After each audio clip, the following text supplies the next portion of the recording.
Today we're out here taking a look at the 2016 Audi TT Roadster. Now this Roadster is not just a pretty face these days, because the Audi TT is actually one of the best handling performance roadsters in this particular segment. It also is one of the best values. Audi prefers design evolution to design revolution, as I've said before, so we get a lightly massaged version of the Audi front end, even though this is only closely related to the Audi A3.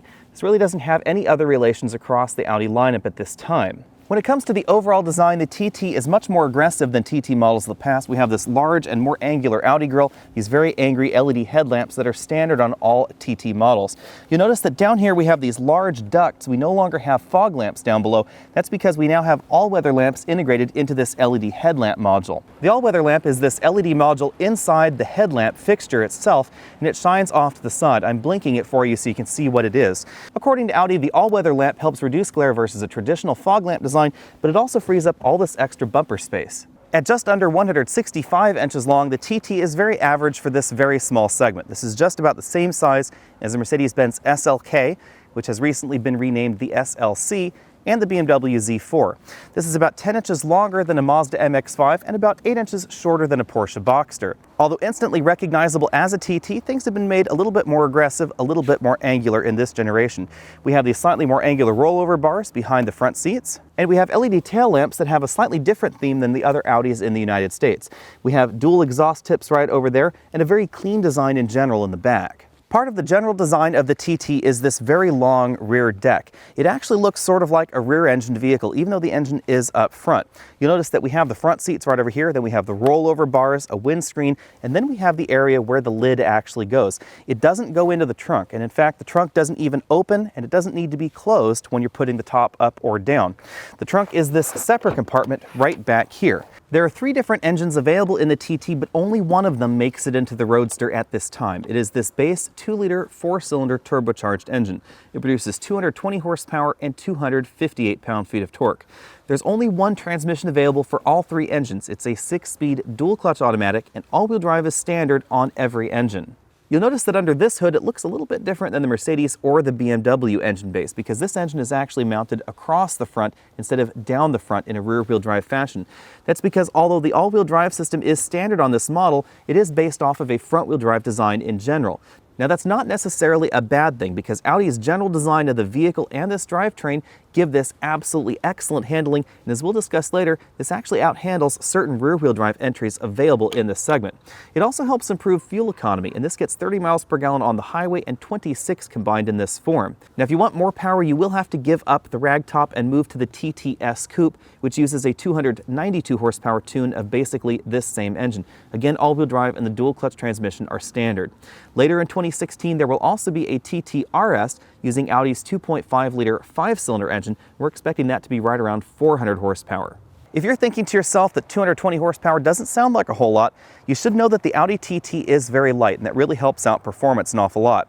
The coupe version is just over 3,100 pounds. Now, generally making a convertible version of a car adds weight, so we do see about a 200-pound gain in the Roadster version of this versus the hardtop coupe version. However, the weight's actually located back here in the rear, which is a good place to put it, and the weight penalty for removing the top is actually very small. It only results in about a 1/10 of a second difference in 0 to 60 times. Although the front seats are quite low to the ground because of the overall mission of the Audi TT, they are still very comfortable. We get a standard 12-way power drivers and front passenger seat, and standard 4-way adjustable lumbar support. Now, you can't adjust the headrest in these seats. They are fixed into place, but we do get a manual tilt telescopic steering column with a large range of motion. In terms of seat comparisons, I do find certain BMW seats to be a hair more comfortable, but these still get 9 out of 10 points. Because of the overall length of the TT, we get a surprisingly large trunk, and that's even though the top on this vehicle goes into a separate compartment that does reduce the trunk capacity. We don't get any of it back when the top is up. Opening this, you will find 8.8 cubic feet of storage space. That's a slight reduction over the TT Coupe, which is 12 cubic feet. But that is a little bit better than the BMW Z4 or the Mercedes-Benz SLK and SLC. The big thing you'll notice back here is the depth of the cargo area, because you can fit 2 24-inch roller bags right like that side by side, because this cargo area is deeper than you might think. We actually have another case right in there, and you can put some additional small luggage right in front. That means it's possible to put 2 people's luggage and hand luggage for a weekend away. The trunk in the TT Roadster is surprisingly accommodating. I'm going to give this 9 out of 10 points when it comes to Roadsters. We do get a little bit more room in the Porsche, and it's a little bit better sized as well. We have a helper handle to help you close the trunk on either side of the trunk lid, which is a nice touch, and you will find a spare tire under this cargo area. In addition, the ski pass-through is a very, very nice touch, and one that we don't find in very many drop tops. Taking a quick look around the interior, we have a closer view of that pop-up and down air shade right there behind the rollover bars themselves. And then you can see that we do have this integrated headrest design that is not adjustable. The small vent that we see between the headrest itself and the rest of the seat is a neck warming vent, very similar to the Mercedes air scarf system. Although leather upholstery is standard, our model does have the up-level leather upholstery with this quilted pattern on the seat bottom and seat back cushion. The sport seats are standard in the TT, and they do have this relatively aggressive bolstering on the side. Positioned slightly above the Audi A3, we do find more soft touch plastics in this interior. We have a soft touch injection molded upper portion and lower portion of the door, and then this stitched leather armrest and door insert right there. Audi keeps trim to a minimum in this interior. We do have sort of a knurled effect trim right over there on the door handle and on the center console that's repeated. And we have the Bang & Olufsen sound system with these 2 speakers in the door. Audi has gone for a very minimalist look to this interior, so you'll notice that we don't have any pop-up navigation screen right over here in the center. We do have soft touch injection molded plastics all throughout the cabin, even the lower portion of the dashboard. Over here on the passenger side, the glove compartment is fairly small. I wasn't able to fit a full-size iPad inside, but an iPad mini would fit. Moving over to the center of the dashboard, again, you'll notice we don't have an infotainment screen popping up out of the dashboard. So instead of a traditional display for the climate control, they've actually integrated it into these small displays inside each one of the air vents. The air vents are attractive and intuitive. There's a knob at the bottom. This opens and closes the air vent. And you'll notice we have this ring that rotates around with this indentation right here that helps you see where the air is going to point. For instance, if we rotate it up so that indentation is up, the air would be blowing upwards. If we move it to this position, the air would be coming this way. The air will be going down in that position. Taking a closer look at the climate control displays, the outboard air vents have the controls for the heated seats as well as the neck warmers. The middle 3 air vents control the air conditioning by pressing in, the fan speed by rotating around, the auto mode by pressing in, and the temperature by rotating around. The recirculation mode over here by pressing in, and then where the air vent is coming, which air vent it's coming out of, by rotating that knob around. Between the air vents, we have the controls for our defogger and our defroster, and then lower down we have the controls for Audi Drive Select, our traction and stability control, hazard lights, the rear spoiler, and the parking sensors. Continuing our way down, we have a small storage cubby below those controls. This is where you'll find the single USB input for the Audi MMI system, enough room to store phones, wallets, that sort of thing, as well as an auxiliary input. The TT uses a very traditional console shifter. You will find the start-stop button for the engine over here on the left, and the power and volume knob for the MMI system over here on the right. This also serves as track forward and backward. You just toggle the switch side to side. Drive is all the way down. Sport mode ticks once down to enable, once down to disable, and if we want the manual mode, that's over to the right. Up for up and down for down. Positioned between the front seats, you'll see the controls for the Audi MMI system. Now I know I said there wasn't a display in the center of the dash, but we'll cover that in a bit. We have the typical direct access buttons, so we have a button for map, telephone, radio, and media right there. Contextual buttons on either side of this large controller knob that does rotate around, clicks down to enter, and offers finger writing recognition in the center. We have a menu button and a back button. Behind the MMI controls, you'll find the electric parking brake, the rear windshield, and the power top button. We then have a moderately sized cup holder and a little slot where you can place the key fob if the battery in the key fob is dead and you need to start the car. Continuing back from that, we have a softly padded center armrest right there. It does open to reveal a moderately sized storage compartment for a car in this category, and an additional cup holder. It's actually flipped so it's a little bit out of the way if you want to use it for storage instead. Between the seats, we have an additional storage compartment right here with a 2-tiered affair. There's one tier right up here, and then this lower tier will actually open to the trunk to allow skis to pass through if you so desire. Instead of a traditional central infotainment system, we have this large and very attractive LCD instrument cluster. It functions basically as the Audi MMI system and the traditional gauge cluster. So you can see that we have a tachometer on the left and a speedometer on the right. If you want to know more about this particular system, click that link at the bottom of this video screen and you'll be taken on over to our dedicated infotainment review. In a nutshell, this system allows you to expand or contract the speedometer or the tachometer like that, and you can also flick from the usual options that you'd see in MMI, like your telephone interface, your media interface, or the more traditional instrument cluster options like your trip computer. A little bit different from the other MMI systems, this screen can now be controlled either via these controls on the steering wheel itself. So we have this mode selection button. You can see it's switching through the various modes right there. We also have view and back. We also have the contextual buttons that we see in more traditional MMI controllers. We can then scroll along the options with this button and then click down to enter. That means that although this system is a little bit tricky to control from the passenger seat, it can be done. The controls on the left side of the steering wheel are mirrored by those on the right. So we have track forward and backward via these toggles over here. We also have a rotary knob for volume up and down, click into mute. Navigation, enable, disable the voice on there. Favorite button that can be programmed, voice recognition, and a phone button. You'll also find paddle shifters on the back of the steering wheel, up on the right and down on the left. The steering wheel itself is a variation on Audi's typical sport steering wheel with a flat bottom design, aggressive sport grips on each side and on the top. It is leather wrapped, of course. You notice the paddle shifters rotate with the steering wheel. You also notice that these spokes have cutouts, so you can see that right here on these spokes as well. You can actually see completely through the steering wheel. Cruise control is still on a stalk over here on the left side of the steering wheel, rather than being a button on the wheel itself. Out on the road, the TT really surprised me. I didn't really care for the first generation model all that much, and actually I never drove a second generation model until this week that I've had this brand new third generation model. But this Audi TT definitely impresses. We ran from 0 to 60 in 5.4 seconds, which is very good for a car with 220 horsepower on tap.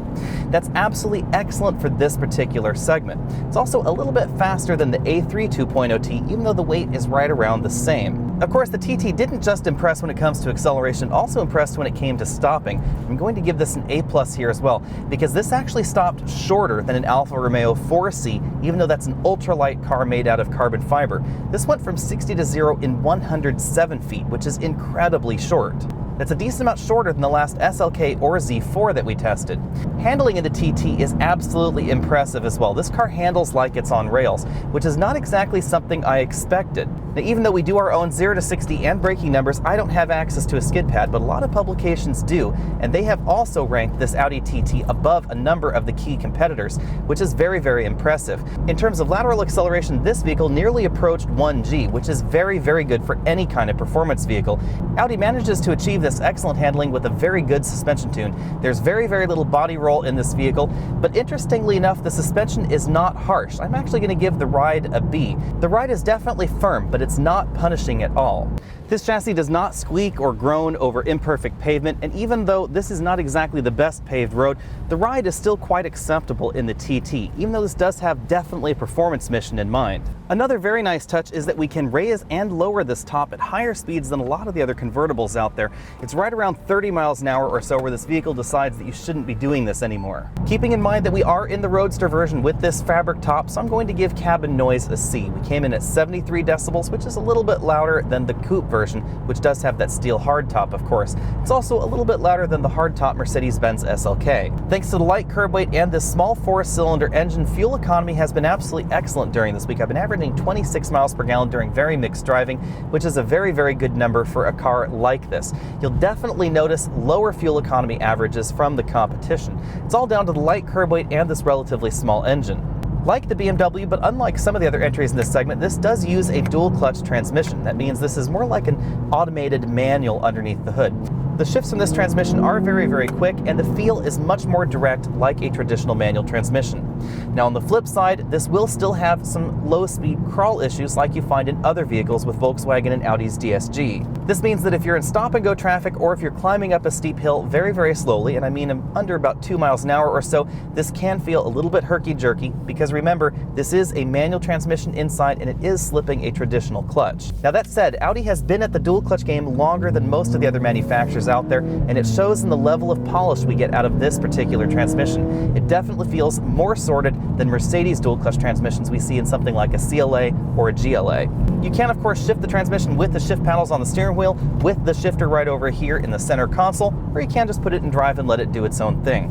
The steering feel in the TT is of course a little bit numb, just like most modern vehicles out there, although the steering does have a very nice weight to it, and the steering has a very direct feel as well. The steering ratio also appears to be a little bit quicker than the Audi A3, so you don't have to turn the wheel quite as much in order to get the car to turn as much as you do in the A3. The most interesting thing about the TT is that this actually feels more engaging than a number of the rear-wheel drive competitors, even though this is an all-wheel drive vehicle. That actually surprised me a tiny little bit. So unless you're really after those solid rear-wheel drive dynamics, or you want to power slide in your vehicle, or you want to do donuts, that sort of thing, the TT is actually going to be the more engaging choice. As we've come to expect from Audi, the TT is very well equipped for 2016. The leather seating with the 12-way adjustability and 4-way lumbar support are standard on this model, which is a little bit rare in the luxury segment these days. Automatic climate control, parking sensors, and the full LCD instrument cluster is also standard. Even with all those standard features, this is one of the less expensive entries in this segment at $42,900 for the coupe version, $46,400 for this Roadster. The fully loaded Roadster model will set you back $53,850, which is basically what we've been taking a look at here, and that's only a little bit more than a lot of the competition's starting price. If you want your TT to go faster, you will have to give up the ragtop because the TTS is coupe only for 2016. It starts at $51,900. The TTRS does not have a price tag at this point, but you can bet it's likely going to be less expensive than comparable BMW or Mercedes models. Speaking of the competition, a Z4 Roadster will set you back $49,700 for the 240 horsepower 4-cylinder engine. It's actually slower than this Audi TT in that form, however. If you want to go faster than the TT on the BMW side, you'll have to spend $57,500 for the 3-liter 6-cylinder engine. Trying to equip your 2-liter Z4 the same way that this Audi TT is equipped will set you back about $5,000 more than the Audi, and it still won't have all-wheel drive. In addition, the Z4 doesn't handle as well as the Audi TT, and that may surprise a lot of people, but you should go drive them yourself to see the difference. Even though this is based on a front-wheel drive platform and the BMW Z4 is rear-wheel drive and a little bit more fun if you get the ass kicking out in the corners, this is actually the car that will go around the corner faster than the Z4. Now, feel is definitely important. Something like a Z4 or a Mazda Miata, they will feel better than the Audi TT. They won't actually handle better. Just like this model in terms of performance slots between the 2-liter and 3-liter version of the BMW Z4, the TTS, which again is coupe only this year, slots between the 2 different 6-cylinder versions of the BMW Z4 in terms of performance. So it is a decent discount in terms of performance versus that BMW. Mercedes recently decided to refresh and rename their entire product lineup, so what was known as the SLK will now be known as the SLC. It's also getting a slightly new engine lineup and a tweaked interior. The base version is getting a 2-liter 4-cylinder turbocharged engine that produces a little bit more power than this Audi TT. Now, Mercedes has not announced pricing on the SLC yet, but I do expect it to start right around $50,000 to $52,000 depending on what Mercedes puts in that base model. There will be an AMG model with a 3-liter twin-turbo engine.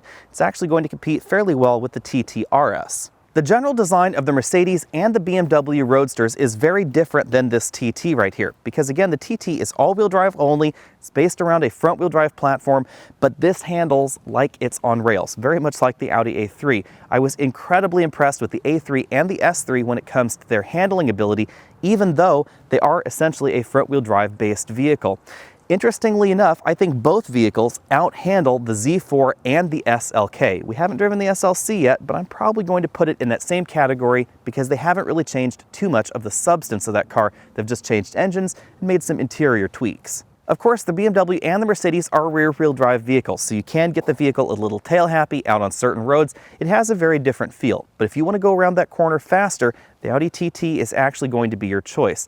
This vehicle is quite light, and actually the weight balance is very good in the Roadster model, especially because of where the weight has shifted. Because of the general design of this vehicle, the weight's also quite low in the vehicle. The suspension has an excellent tune to it. We get quite wide tires for a car that is this light as well. Although Porsche and Audi have the same parent company and they have a very similar look in some ways with this large rear end, they're not related at all. They don't share anything whatsoever. This is a front-engined, front-wheel drive based and front-wheel drive biased vehicle, and of course the Porsche is a rear-engined vehicle. That means that in terms of driving dynamics, they are very, very different. Because the Audi TT does not have the majority of its weight right here in the rear, like we find in the Porsche Boxster or the Porsche Cayman, which is essentially the hardtop version of the Boxster, they're going to drive very, very differently from one another because the majority of the weight is in the back of the Porsche Boxster. The weight balance difference means that this is going to be a little bit more predictable for the average driver to drive, because this is going to tend to understeer rather than oversteer or snap oversteer like we can sometimes find in certain Porsche models. On the flip side, the Boxster is going to be an awful lot more fun, especially out on a track. The front end is more willing to turn, and of course Porsche has performance versions that really will eat an Audi TT alive on a track or on your favorite winding mountain road. The flip side is you're definitely going to have to pay for them, because the comparable Porsche model to this is $51,000 starting, and by the time you equip it like this model right here, you're definitely about $10,000 more expensive than the Audi. Audi will be bringing the TT RS with its fire-breathing near 400 horsepower 5-cylinder engine to the US. However, it will be coupe only. It won't be the Roadster we're taking a look at here, and you can bet that the Porsche will still be faster around a track. When it comes right down to it, the TT checks all the right boxes for me. Even though this does not handle quite as well as the Porsche, this is one of the top handling models in this segment. This handles like it's on rails, and this is an incredible testament to what you can do with a front-wheel drive based or biased platform. Even though the majority of the power is going to the front wheels under normal driving situations, this will out-handle certain versions of the BMW Z4 and the Mercedes-Benz SLK, and I'm not kidding there. It's all down to the light curb weight, excellent suspension design, and very, very grippy tires that we get on this particular model. My only real complaints about the TT are that we cannot get the more powerful engines in the Roadster version like we're driving here, because this would be my preference. I really like the clean lines of the Roadster version. I like the fact that you can open the top and it doesn't really have that big of a toll on the performance or the overall looks of the car. My last complaint is actually the LCD instrument cluster over there on the driver's side. I find it a little bit more distracting in regular driving than a traditional infotainment system in the center of the dash. The reason is because when we're looking at that particular display, we're looking sort of down. We're not looking out and ahead of the road like we would be with a traditional infotainment system. I found it was a little bit more distracting. My eyes were a little bit further off the road than a traditional system, and of course the passenger can't fiddle with your controls. How often you have passengers in your car and whether or not you want them fiddling with your radio really will determine how much you like that particular system. I do like the fact that you can control it either from the steering wheel or from the MMI control knob between the front seats. Even though the Audi TT Roadster is my favorite vehicle in this very, very small luxury roadster segment, I wouldn't buy one. I'd actually buy the Audi A3 Cabrio. The A3 Cabrio was my favorite vehicle last year in the 2014 calendar year. It's an incredibly good value. For $39,600, you get the same engine that we get in this vehicle, and the curb weight is actually quite close as well. The A3 and the Audi TT are very closely related, and that translates into the driving dynamics we find over there in the A3 Cabrio as well. It handles incredibly well. Depending on how you configure your A3 and your Audi TT, they end up a little bit closer than you might think in terms of overall pricing. $49,250 would get you a loaded A3, which is somewhat similar to this Audi TT. Now, we wouldn't get the neck warmers that we get in this cabin, and we don't get that ginormous LCD in front of the driver. However, we do have a more traditional Audi MMI system in the dashboard that your passenger can use, and of course, we get the two back seats that we find in the A3 Cabrio. It's also a little bit bigger, has a slightly larger and slightly more practical trunk, although the interior is not quite as nice as we see in the TT. We get a few more hard plastics on that interior. It's not quite as elegant or simple as we find in the TT. Now, I know you guys probably think I'm crazy, but I actually think the Audi A3 Cabrio is a little bit more attractive than the TT as well. It's just the proportions of the overall vehicle that I find a little bit more attractive. The slightly longer body, the extra seating room in the back, even when they're not in use, is just very attractive to my eye. The A3 also has a very, very practical back seat. Thanks for taking the time to check out this video. Again, I'm Alex Dykes, and this has been the 2016 Audi TT Roadster. If you're taking a look at the Audi TT Roadster, check out that A3 Cabrio on the same lot at the same time. You get a slightly better value in my book. Thanks for taking the time to check out this video. Click on those related videos down there at the bottom of your screen. Hit that subscribe button if you haven't already done so. Find me over at Facebook and over at Twitter. I'll see you next week.